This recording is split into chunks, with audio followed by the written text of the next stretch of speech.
And at the end of our discussion, there are certain review questions that we are going to look at. Of prime importance this evening, we're going to look at how to determine the relevant costs under short-term decision making with regard to at least 3 items of costs, or rather, let's put it 4, including non-current assets. We are going to look at the relevant cost of materials, labor, overheads, non-current assets as well. And then at the end of it all, we should be able to answer questions such as these. For instance, if we look at the diploma, the DA paper for the year 2020, it had a question 2 entitled Rhodesia Company. This question was asking you to determine the total relevant cost of windows for the project, and you was going to get 5 marks there. Apart from the DA paper 9 of December 2020, the same year, a similar topic was examined under the CA program. So if we look at the CA paper 2.2, there was a question 5 entitled, Musa Limited. This is a question paper that was examined in December the same year under the CA paper 2.2.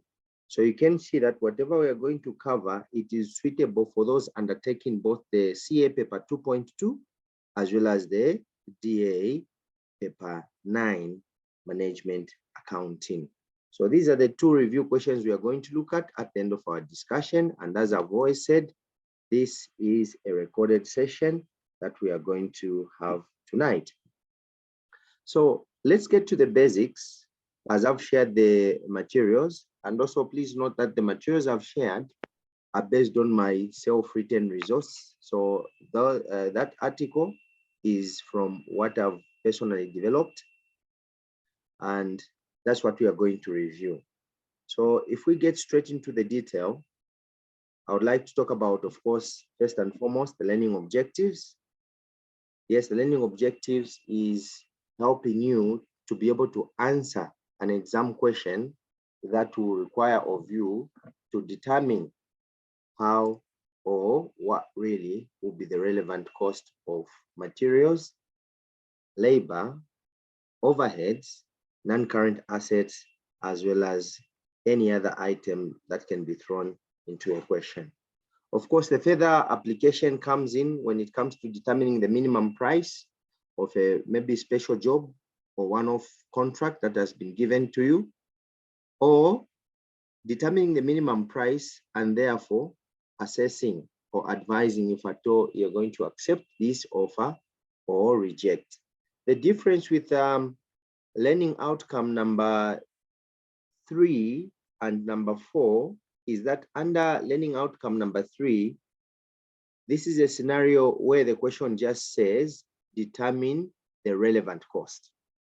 Okay, this is where you say, you know, we've been given details and the question is just asking you to determine the relevant cost of whatever detail that has been given to you.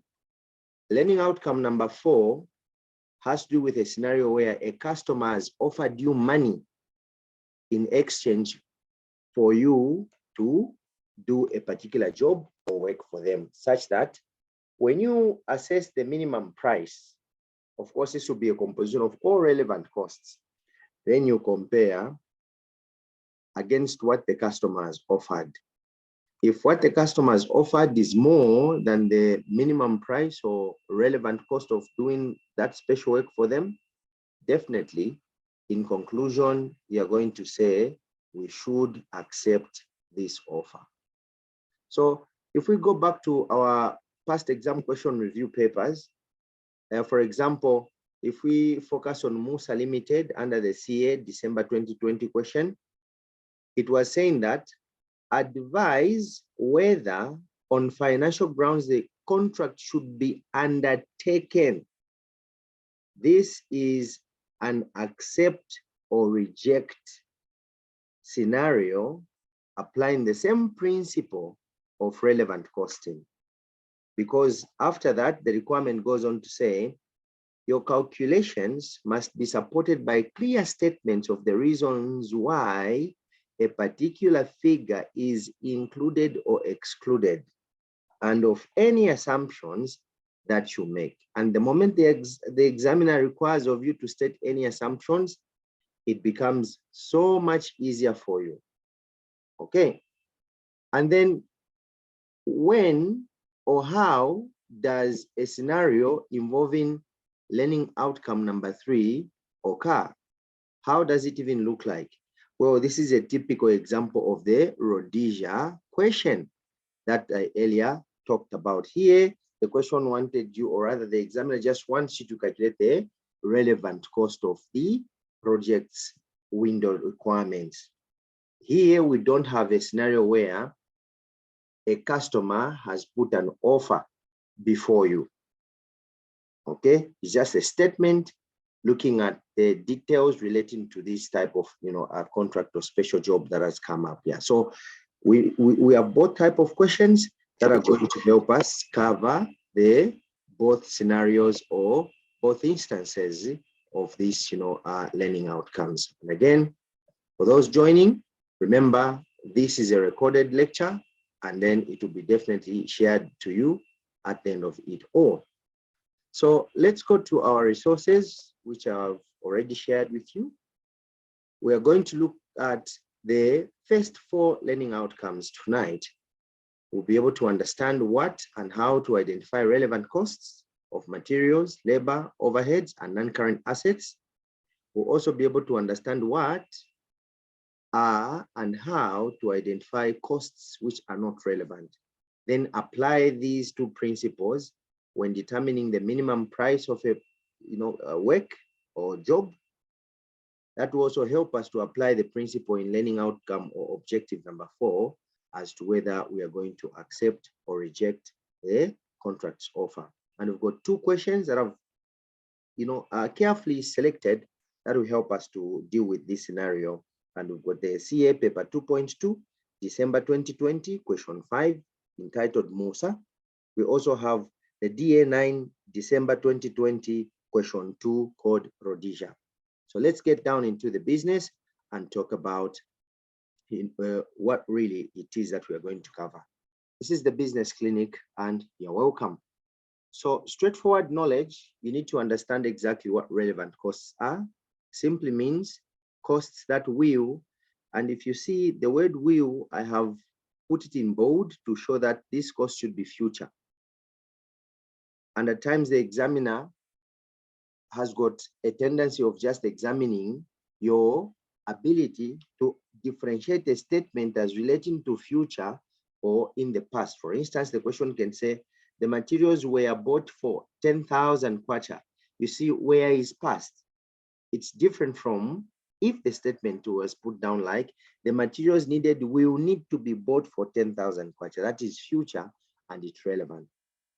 A relevant cost also, which includes incomes as well, should be those costs or incomes which should be avoidable. They should be future. A relevant cost or income should be cash. It should be something that, or a cost or income that directly relates to a decision that you are about to take. It should be a cost that is variable. Opposites of all these terms are not relevant costs. For example, a relevant cost should not be past. It should not be historical. It should not be a cost that relates to a particular period of time. It should not be a generally allocated, apportioned, or absorbed cost. It should not be a fixed cost. A relevant cost should not be a committed, signed, or notional cost. So those are the terminologies that show that, yes, anything that falls under that category will be deemed non-relevant. There's a very important principle that the examiner can ask of you to explain, and that is the principle of opportunity costs or opportunity income. What really is an opportunity cost? Well, many books have given their version of the definition, but simply put it this way. An opportunity cost is the cost of what you have decided to do. But this, which you have decided to do, the costs attached to what you have decided to do are measured in terms of the benefits that you could have generated from the alternative course of action you've abandoned. So we're supposed to go, for example, to place A and place B. If you went to place A, you could have generated benefits worth 1,000 kwacha. If you went to place B, you could have generated benefits worth maybe 2,000 kwacha. So you deciding to go to place B, where there are benefits of 2,000 kwacha, you are also going to incur an opportunity cost of 1,000 kwacha. Where is this coming from? The foregone benefits in the abandoned option, place A. So a very important principle to take note of, and always remember to give basic examples whenever you are called upon to give a definition. Now, let's get down to business. What is really under relevant costing? Well, we are just trying to identify the relevant costs. Costs of what? Materials, labor, overheads, and non-current assets. And for starters, we are going to review or learn how to identify the relevant cost of materials. What scenario are you going to be presented in an exam? Well, one of the scenarios is where you're trying to do a one-off order and the customer wants you to do that work for them, which will need a certain type of material. It could be one or many. So in that instance, you need to identify what really are the relevant costs of undertaking that customer's order with regard to the cost of materials. How do you go about determining the relevant cost of materials? Well, I've devised a simplified version of a series of questions that you start asking yourself, and some of the hints in circled numbers of statements that the examiner can possibly use in their scenario or case study given. For instance, you try to find out, these customers come and they want this job to be done, which needs this type of material. So you ask yourself, do we have such materials required of us by the customer readily available in stores?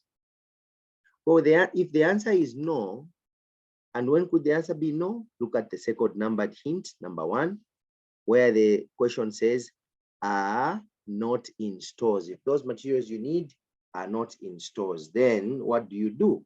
It simply means you're going to go outside or to the marketplace and buy those materials. The market price at which those materials will be bought, you see, I'm using a future tense here, and the relevant cost should be future. Yes, there will be a future cash outflow, the money spent to buy those materials. Yes, that market price is what is alternatively known as the current replacement cost of material, and that becomes the relevant cost. What if the answer is yes, we do have these materials needed by the customer in stores? Yes, because perhaps according to the second hint number 2, the statement could go like, the materials are currently in inventory or are currently in stores. Then you ask another question. If we use these materials, will we need to replace them? If the answer is yes, and how would you know that the answer is going to be yes? Because it's not going to be a straightforward answer. But the question will use words like regularly used or frequently used. If the materials that you need for this order, special job, are in stores and are frequently or regularly used, it means that, and you assume that, the materials in stores, they are supposed to meet the inventory storage policy. You, by this time you're doing this paper, you could have done your financial accounting and you understand the principle of going concern, where, yes, storage of inventory shows that the company will continue in existence without significantly reducing its operations. Okay, so inventory is one of the signs. So whatever was in stores, we need to assume that it was in accordance with the inventory policy. So if it's regularly used, it means that you use it, you need to go buy. If you don't use it, you still need it, you still need to go buy. So whichever way, there will be a future cash flowing out of the company. Therefore, yes, If we have inventory in stores and we'll need to replace it once used, the relevant cost will be the money that you will spend in replacing what you will use. And that is the current market price, which is also known as the current replacement costs. What if the answer was no? Yes, we have the materials in stores, but once we use them, we will not need to buy them or replace them. How would you tell that these materials that are in stores does or will not need to be replaced? Well, there will be a certain hint in phrases. For example, the examiner can say, according to second hint number 4, they can tell us that the materials are of limited use, the materials have no foreseeable future use, or the materials are in stores because of a previous overpurchase, or the materials have no alternative use whatsoever. If that is the case, then your relevant cost will be an option between 2, and you choose the highest. Yes, you choose the highest between the scrap or net realizable value. Remember, the material is in store, you don't need it, so you could have been thinking of scrapping it off, versus the alternative use of such materials. Explanation of the alternative use at some point in time, many students have found it quite challenging. Let me try to put it this way in an example. Let's say I've got material A in stores, which I will not need to replace once used, but I know to say material A can be used as a supplement material to cover some type of material called material X. And this material X, if I was to buy it, I could have spent maybe 500 kwacha. This simply means the value of the current material A I have, yes, the alternative value of material A is the alternative value of this material, which is just simply 500. So I'll attach 500 as the value of the alternative use of material A. Why? Because material A can be alternatively used to replace material X, costing 500. That's the principle here. Okay, so with this technique of analysis in determining the relevant cost of materials, let's review one of the past exam question paper, and we'll start with the diploma paper DA9 from the December 2020 question 2 for the Rhodesia company. What was in this scenario? Well, the requirement first, I always tell my students, please read the requirement first. The requirement is saying, calculate the total relevant cost of the windows for the project. Yes, the relevant cost of materials for the project will be analyzed according to the series of questions that we are looking at from that template. So let's now dive into the detail.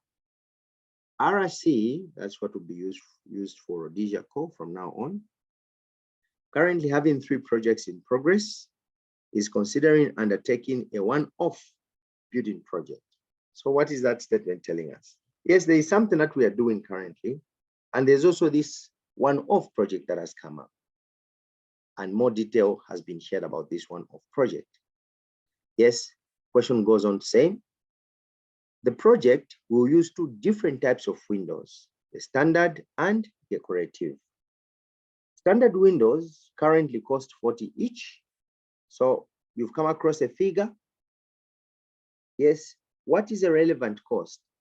A relevant cost should not be a current cost. A relevant cost should be a future cost. So that 40, somehow, it's tilting toward not being relevant. But you hold on for a moment and you read further. And the statement goes on to say, and the project will require 20,000 of these. So there we go. We need 20,000 decorative windows. The question is, according to the template, what did the template say? Well, the template is saying, do we have these materials in stores? Okay. Do we have these materials in stores? Okay. We need 20,000. Let's read some more to get more revelation as to how this story ends. So it says that decorative windows currently cost 120 each. So now they give us more detail about decorative windows. Don't worry and don't lose focus. We are considering the standard windows, which we need 20,000. But now they are telling us about decorative windows. Okay. So for standard windows, I can just say SW. For decorative windows, I can say DW. So for SW, I'm told we need 20,000. And then the data goes on to say decorative windows currently cost 120 each, and the project will require 2,000. So for decorative is 2,000, standard 20,000. Let's hear some more.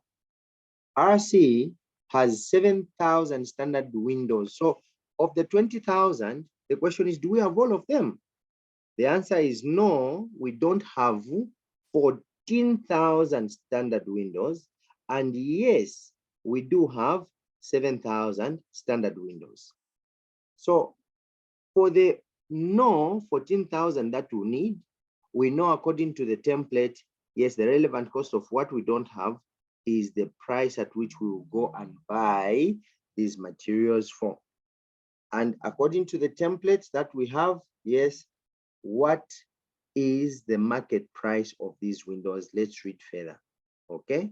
And it says that it has 7,000 standard windows in stock, which cost 30 kwacha when they were. You see, this is a past tense. So somewhere, somehow in your explanatory notes, you need to indicate to say 30 kwacha was a historical cost, and thus it will never be relevant. In fact, to be more specific, if 30 kwacha was the only figure given in this data, it means the relevant cost of these windows will still be 0. Why? 30 kwacha is past, historical, when they were purchased, when 3 months ago. Then we proceed. These are used in all projects undertaken by RC. What does that mean? Does this RC use these regularly? Yes, because we are taught to say these are used in all projects. What does this tell us? Yes, we have the 7,000. Will we need to replace them? Yes, then the relevant cost is the current market replacement cost. The same scenario analysis that we had with regard to the 14,000 we didn't have. 14,000 we don't have, we will need to buy them at the current replacement cost. The 7,000 that we currently have in stores, we are told to say they are used in all projects, meaning that when we use them, we will need to replace them. So let's just look for that current market price. And then we read on. It says that these, the standard windows, are used in all projects undertaken by RC. RC has 300 decorative windows in stock. So again, with the RC, we need 2,000. Do we have the 2,000 in stock? No, we don't have 1,700. Yes, we do have 300. So again, just like the case of standard windows, the 1,700 windows we don't have, we will need to buy them. So we look for their current market price.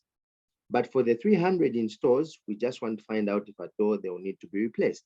So we read further. It goes on to say, RC Core has 300 decorative windows in stock, which cost 150 when they were purchased. Again, just like the 30 kwacha for standard windows, the 150 kwacha for the decorative windows is past historical, when they were purchased. That is past tense.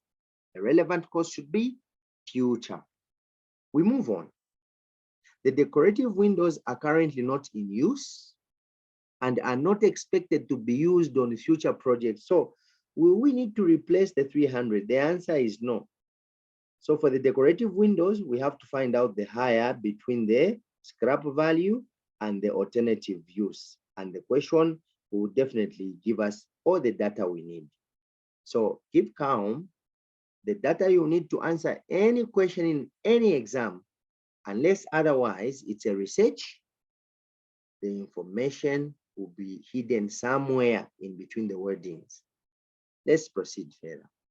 We say that The decorative windows are currently not in use and are not expected to be used on future projects. However, the decorative windows could be sold for their current cost price, less 10% due to some damages. So the scrap value is their current cost. How much is the current cost for the decorative windows? We're told to currently cost 120. So yes, it is 120 less 10%, or simply put, the decorative windows could be sold 90%, yes, at 90% of their current cost. So if one window is costing 120 kwacha, if we multiply by 300 that we currently have, we're going to get 36,000. Now we only need 90%. Why? Because we will sell them at a price less 10%. So for the 300 readily available in stores, yes, the cost is 32,400 according to my calculation. And the 1,700 of the decorative windows that we don't have but will need, yes, these 1,700 will be bought each at 120 kwacha, which will give us 204,000 kwacha. Yes, for the decorative windows only, their relevant cost is the sum of the 300 in stores at 32,400 kwacha plus the 1,700 we don't have to be bought at 204,000 kwacha, giving us a total relevant cost for the decorative windows of 236,400. How about the standard windows? Well, also, we only have 7,000 in stores, which will need to be replaced. We also don't have 14,000, which we will need to buy. So in short, all the 20,000 windows that we need for the standard, we will need to buy them. And currently, yes, their cost on the market is fetching 40. So it's 20,000 multiplied by 40. Yes, for the standard windows, their relevant cost is 800,000 kwacha. So the total cost for the decorative windows and the standard windows, it becomes to 1,036,400 kwacha as the relevant cost. This is how you analyze a scenario involving relevant costing when it comes to determining that of materials. I hope everything went well. And this is a sample I would like to give you so that in our next lecture presentation, we are going to now look at the Musa company from CA paper 2.2 that was examined in the same year as the question of RC core we were doing. They both came at the same time. And for this one, let's just see what information was given with regard to materials. For instance, look at this material A that we have been given. What have we been told here? It says that material A is already in inventory. So we just have to find out if we need to replace it once we use it. Okay. Material A is already in inventory, having been purchased some time ago at a cost of 28,000. So there, you outrightly explain to say the 28,000 will not be relevant because it is a historical cost. Then we read further. It, material A, cannot be used for any other purposes. So will we need to replace these when we use them? The answer is no, because it cannot be used for any other purposes. Then what are we going to do? We are thinking of scrap value alternative use, the higher of the two. And the question goes on to say, and if not used on this contract, would have to be disposed of at a cost to the business of 4,000. So it's either you incur 4,000 throwing them, or you save 4,000 by using them. So the relevant cost of these windows is a saving of 4,000 kwacha as we use them. This is how you can analyze a relevant costing scenario involving the same mind map technique that involves a series of questions at each and every level. So as a task given to you, comrades,